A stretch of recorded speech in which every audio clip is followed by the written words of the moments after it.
Merħba għal dan it-tieni staġun ta' Kitbiet Minsija.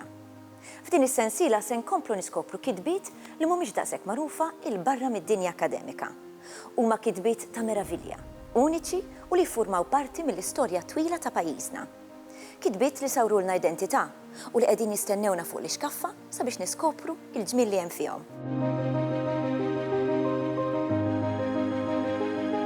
Fil-programm tal-lum se nagħtu ħarsa lejn il-Kardinal Joaquino Fernández de Portocarrero Mendoza, magħruf ukoll bħala Joaquín de Portocarrero. Joaquín kien ġej minn familja nobbli u distinta Spanjola.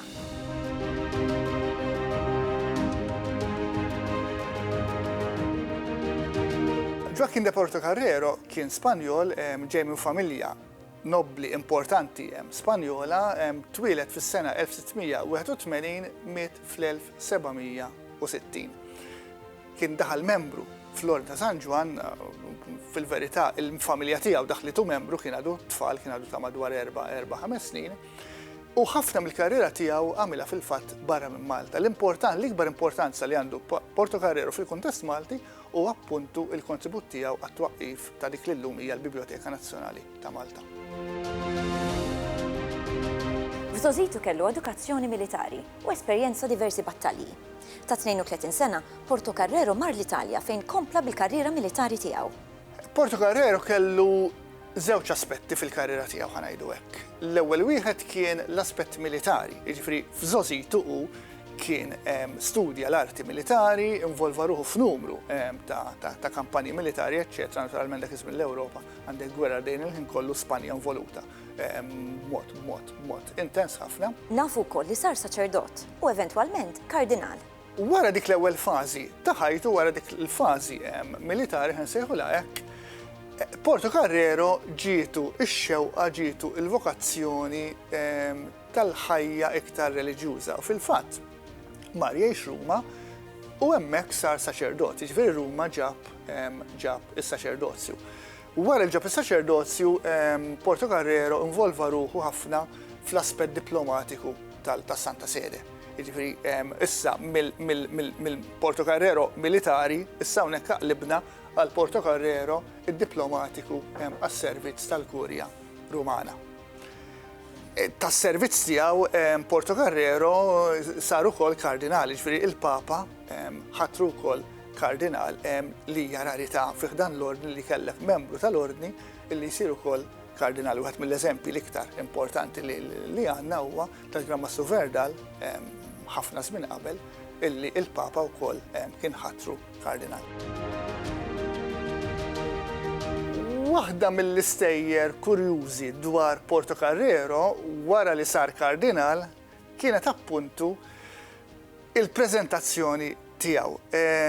Aħna nafu il-kardinali għandhom ċertu libsa anke fis-seklu 18 għandek dik ngħidula l-mozzetta, dik il-parti li jilbsu fuq spallihom tkun ħamra illi tindika l-offiċċju ta' kardinal ta' dak l-individu. Issa, Portocarrero diġà kien kavallier fih dan l-Ordni ta' San Juan u ħass illi fuq din il-mozzetta u kellu jilbes ukoll is-salib ta' 8 ponot li jindika li hu kien membru fih dan l-Ordni ta' San Juan. Issa dina kienet xi ħaġa illi ma kienitx issir, fis-sens illi l-kardinali kienu jilbsu biss il-mozzetta ħamra mingħajr ebda simboliżmu ta' assoċjazzjoni tagħhom f'xi għaqda, f'xi istituzzjoni oħra.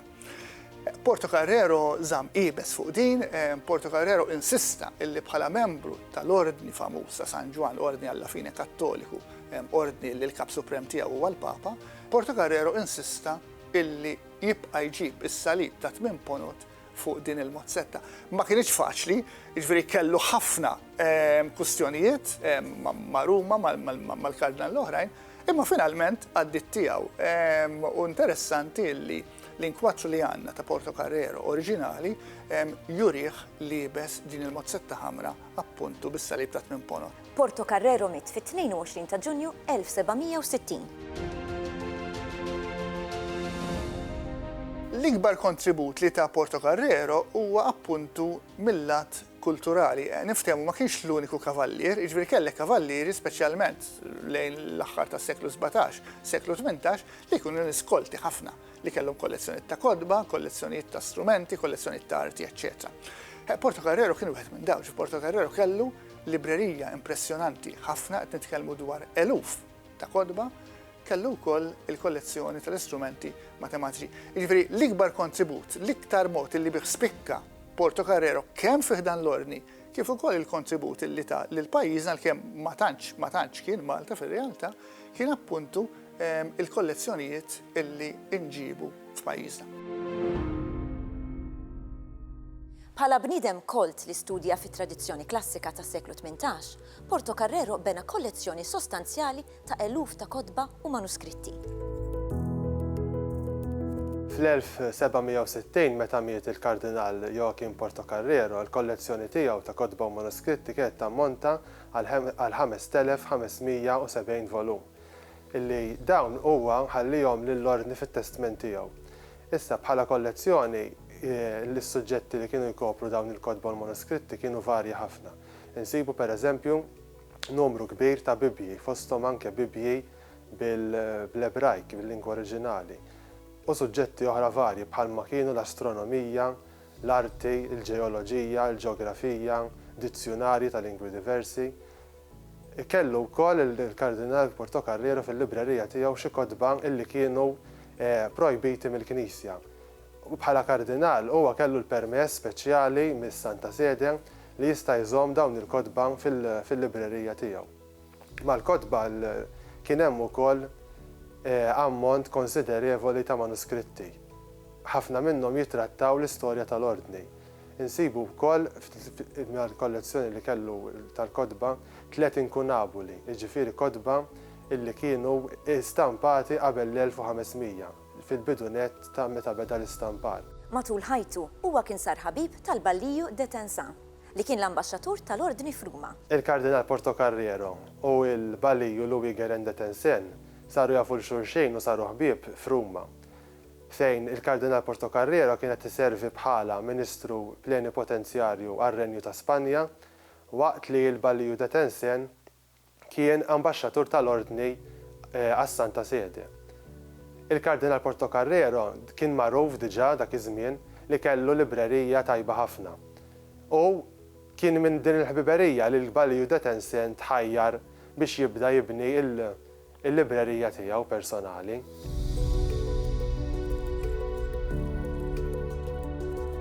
Matul ħajtu l-Kardinal Portocarrero kellu xewqa illi l-librerija tiegħu tgħaddi fidej l-Ordni ta' San Ġwan biex permezz tagħha tinfetaħ librerija pubblika f'Malta. Iżda sfortunatament f'ħajtu din ix-xewqa ma rnexxilux iwettaqha. Iżda fil-testament huwa ħalla l-ġid kollu tiegħu inkluża l-librerija lill-Ordni ta' San Ġwan. Permezz tat-testament, l-Ordni saret is-sit ta' din il-librerija, iżda kellha dritt illi din il-librerija tbieħha biex tkun tista' tieħu l-flus tagħha. Billi de Tensen kien jaf x'valur fiha din il-biblioteka tal-Kardinal Portocarrero, ma rridx illi din tiġi sparpaljata billi tinbieħ.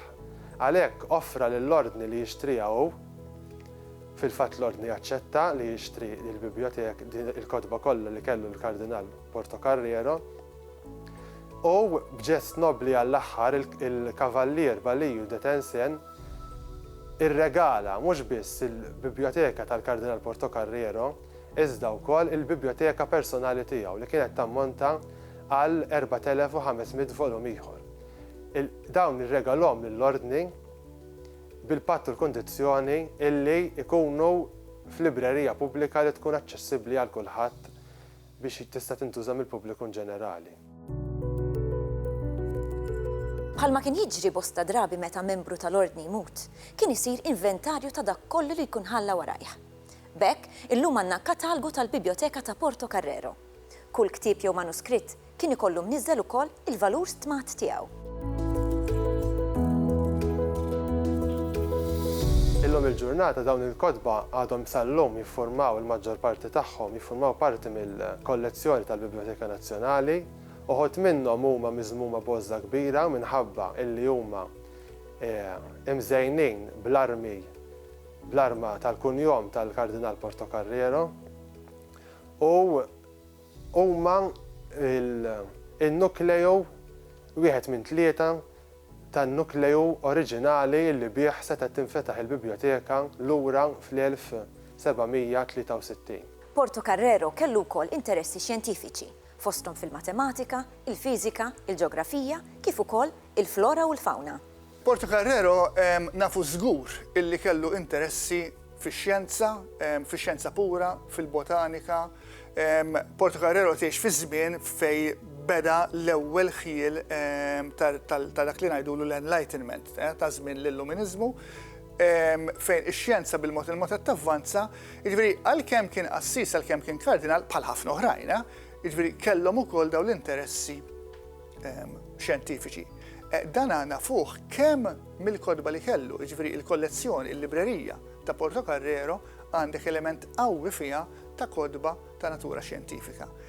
Portocarrero kellu ukoll kollezzjoni ta' strumenti ta' xjenza, ta' strumenti tal-matematika.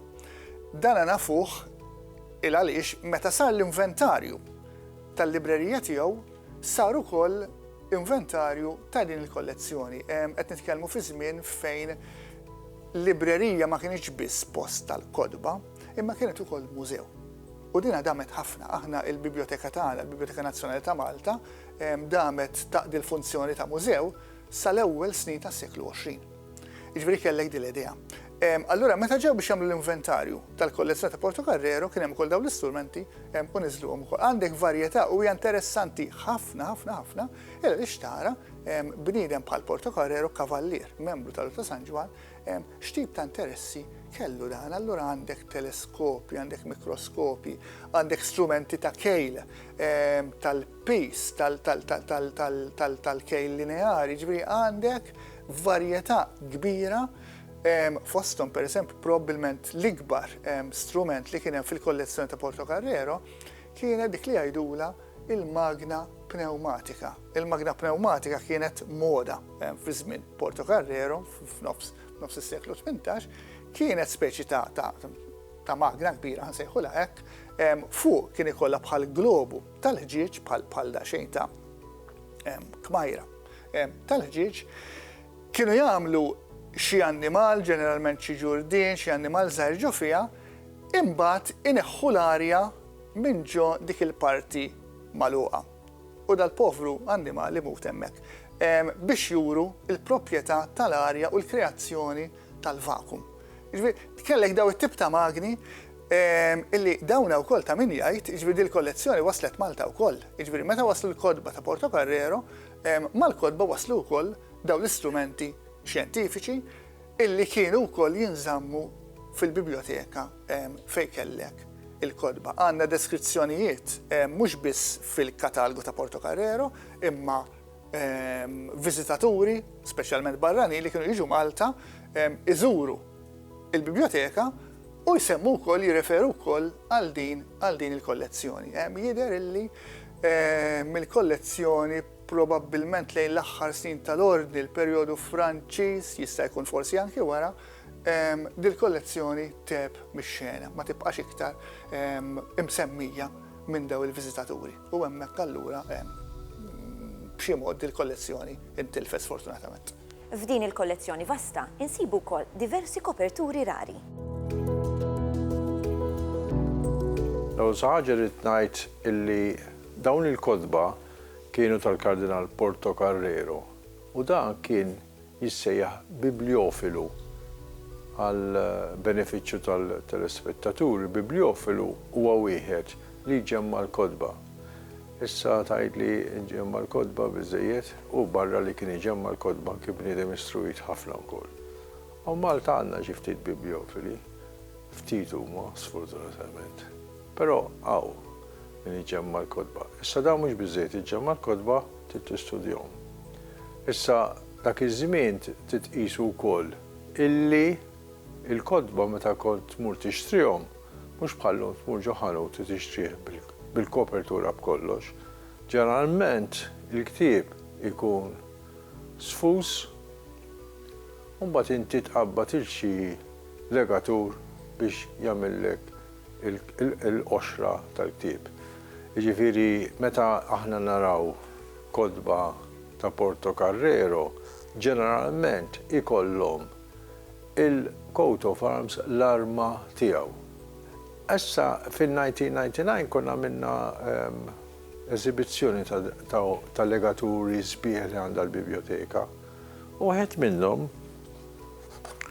huwa dal-ktieb ta' Portocarrero. Kif qed taraw għandu l-arma tiegħu. Dak juri li kien tiegħu. Issa jista' jkun illi jkun regalawlu xi ħadd u biex jagħmillu kumpliment jagħmillu l-arma tiegħu wkoll. Ġifieri noqogħdu attenti fil-biċċa xogħol. Imma ħafna drabi kien iqabbatu legaturi biex jagħmlulu l-qoxra tal-ktieb. Infatti da bħala stil huwa stil Taljan, Ruman fil-fatt. Id-deb li għandu nista' ngħid illi dan.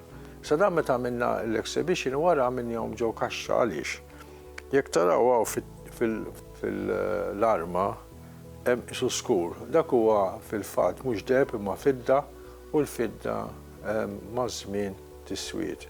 Sa dak m'għandekx tnaddafax, jekk tnaddafa aw jiġi joħroġ il-fidda ma turet tneħħi mill-fidda wkoll. Allura aħna noqogħdu attenti kif noħdu ħsiebhom dal-affarijiet. Meta jkun xi ħaġa ta' preġju u da kważi l-preġju żed qiegħed fuq il-kopertina milli xfih ġewwa, dana irdoqgħu attenti u l-aħjar nagħmluhom ġo kaxxa. Infatti kif qed taraw hawn dana sar ġo kaxxa biex inti talqu ġo l-kaxxa u ma jkunx hemm la dawl u la trab li jista' jagħmel ħsara l-ktieb. Issa hemm minnhom li huma ta' Portocarrero, m'għandniex il-lista kollha, imma minnhom li jista' jkun li kienu ta' Portocarrero. Hemm oħrajn illi kienu dedikati lilu u l-biblioteka għandna wkoll minnhom, jiġifieri. Insibu wkoll numru ta' mapep. Wieħed mill-ktieb sbieħ li għandha l-biblioteka huwa Specchio dei Naviganti. Dan huwa manuskritt li jġib il-postijiet fejn kienu jbaħħru. Ġifieri Portolan, ġifieri ħafna drabi min kien jinnaviga kien ikollu bil-fors fuq u abbord Portolan biex huwa jkun jista' meta jidħol il-port ikun jaf fejn hemm xi sikek, fejn hemm dan biex ma jaħbadx ma laqgħu jerreq il-bastiment. Tifhmu li dak iż-żmien il-kaptan kien responsabbli tal-vapur, ġifieri jeriqlu u jrid iħallas għalih. Barra minn hekk kellu r-responsabilità tan-nies li hemm fuq abbord. Issa, dak li kien juża abbord ma kienx ikun wisq elaborat, però mbagħad kien ikun hemm kopji tiegħu li jagħmluh elaborat iżjed, jiġifieri u jagħtuh kulur, u f'dal każ kienu ppreżentaw lill-Kardinal Portocarrero.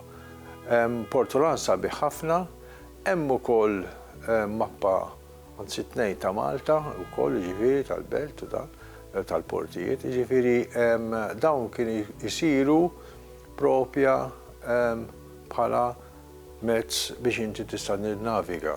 Infatti il-kelma dak iż-żmien kienu jinnavigaw mal-art. Ma kienx jitilqu mill-kosta, tantu veru il-kelma hija kabotaġġ. Ġifieri kemm jista' jkun joqogħdu mal-kosta u mbagħad hekk kellhom bżonn jaqsmu malajr. Raġuni kien ikun hemm pirati u edewa li jista' dan. Allura jżomm meta jidħol il-port u mbagħad waħda mill-affarijiet li jkun tifittex huwa fejn ħajankra u t-tieni fejn l-ilma ħalli huwa jista' jabbi l-ilma u provvisti ma li żjed l-ilma x'mingħajr l-ilma ma toqgħodx.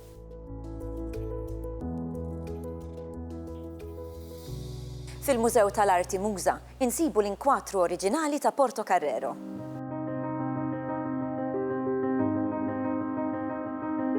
Il-kwadru jirrappreżenta lil Joaquino Fernández Portocarrera Mendoza. Din il-pittura hija attribwita lill-artist Franċiż Antoine Favre li kien ġie Malta fis-seklu 18 u baqa' hawnhekk sa mowtu. Issa, il-kwadru jirrappreżenta dan il-personaġġ li huwa importanti ħafna, speċjalment fejn għandu x'jaqsam il-librerija pubblika, il-biblioteka. Mela, ħalli nifokaw ftit fuq xi dettalji ta' din il-pittura. Għandu il-parrokka li hija tipika ta' żmien tas-seklu 18. U mbagħad apparti x-xebħ li huwa importanti għax permezz tax-xebħ wieħed jista' jaraf min kien jew min kienet il-persuna li hija rrappreżentata, hemm l-ilbies issa f'dan il-każ qed iżomm il-berrettin f'idu u liebes il-kappa jew il-muzzetta il-ħamra bis-salib ta' 8 punti, ġifieri hemm il-konnessjoni ovvjament mal-Ordni ta' San Ġwan, u taħt dik il-kappa, taħt il-muzzett, liebes il-rokketta jew il-rukkett, ġifieri dak li lbies abjad iddekorat bil-bizzilla.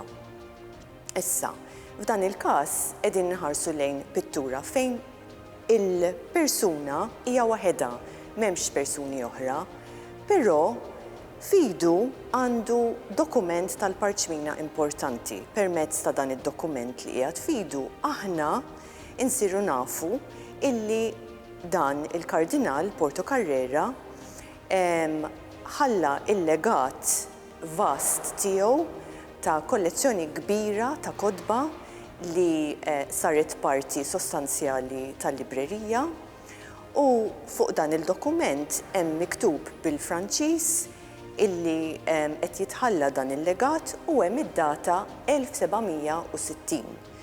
Issa, din hija d-data meta kien għamel din id-donazzjoni lill-ordni.